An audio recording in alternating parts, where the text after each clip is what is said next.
Hi guys, welcome back to YouTube channel. എല്ലാവർക്കും എൻ്റെ YouTube ചാനലിലേക്ക് ഒരിക്കൽ കൂടി സ്വാഗതം.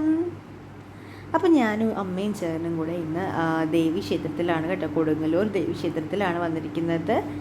ഞങ്ങൾ ഗുരുവായൂർ ആണ് ടാർഗറ്റാക്കി പോയെങ്കിലും 4-5 ക്ഷേത്രങ്ങളിൽ ഞങ്ങൾക്ക് കയറി പോകാൻ പറ്റിയിട്ടോ.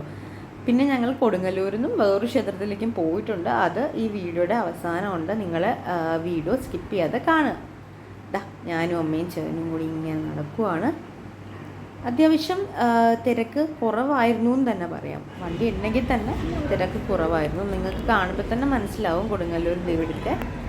അല്ലെങ്കിൽ ഇതുപോലെ അല്ല, പ്രത്യേകിച്ച് ചൊവ്വാഴ്ചയും കൂടെയാണ് തിരക്ക് വരേണ്ടതാണ്. പക്ഷേ നമ്മളെന്നും വെച്ച് നോക്കുന്നതനുസരിച്ച് കുറവാണ്. ഞങ്ങൾക്ക് ചെന്നപ്പോൾ തന്നെ ഒരു ചെറിയ രീതിയിലുള്ള തിരക്കിലേ വന്നുള്ളൂ. പിന്നെ പെട്ടെന്ന് തന്നെ ദേവിയെ എനിക്ക് കാണാൻ പറ്റിട്ടോ. ചെല്ലുമ്പോൾ ഏകദേശം ഒരു ഉച്ച സമയമായി.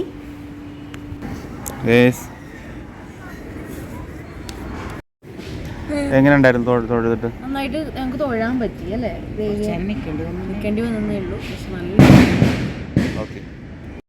പിന്നെ ഞങ്ങൾ തൃപ്പയാർ ശ്രീരാമസ്വാമി ക്ഷേത്രത്തിലാണ് കേട്ടോ വരുന്നത്. അവിടെ ഇത് പറഞ്ഞ പോലെ തന്നെ തിരക്ക് കുറവായിരുന്നു.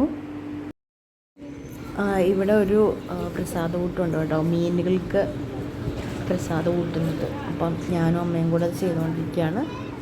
കണ്ടോ, ഇവിടെ വലിയ ആറിൽ കുറേ മീനുകളുണ്ട്. അപ്പം മീനുകൾക്ക് നമ്മളിങ്ങനെ ഒരു ആഹാരം പോലെ അവിടെ വച്ചിട്ടുണ്ടാവും, രസീതെടുത്ത് കൊടുക്കുക. തൃപ്പയാർ ശ്രീരാമസ്വാമി ക്ഷേത്രത്തിൻ്റെ അവിടെ നിന്ന് ഇറങ്ങാൻ പോവാട്ടോ. അത് കഴിഞ്ഞിട്ട് ഞങ്ങൾ വരുന്നത് തൃപ്രയാർ റൂട്ട് തന്നെയാണ്, കണ്ണാടിക്കാവിലെ ശ്രീ വിഷ്ണുമായ ക്ഷേത്രത്തിലാണ്. ഈ ക്ഷേത്രത്തിൽ ഞങ്ങൾ ഫസ്റ്റ് ടൈം വരുന്നതാണ്. അപ്പം മുൻപ് ആരെങ്കിലും ഈ ക്ഷേത്രത്തിൽ വന്നിട്ടുണ്ടെങ്കിൽ എനിക്ക് തീർച്ചയായിട്ടും കമൻറ്റ് ഇടുക കേട്ടോ. ഞങ്ങൾ ഫസ്റ്റ് ടൈമാണ്. നല്ല ഒരു അറ്റ്മോസ്ഫിയർ ആട്ടോ, അത് ജസ്റ്റ് കാണുമ്പോൾ തന്നെ കാണാം. നമ്മുടെ ഈ കേരളത്തിലുള്ള ക്ഷേത്രമാണെന്ന് സത്യം പറഞ്ഞാൽ പറയത്തില്ല, അത്രയും നല്ല അറ്റ്മോസ്ഫിയറാണ്. ഇനി നമ്മൾ പോകുന്നത് ഗുരുവായൂർ ക്ഷേത്രത്തിലാണ്.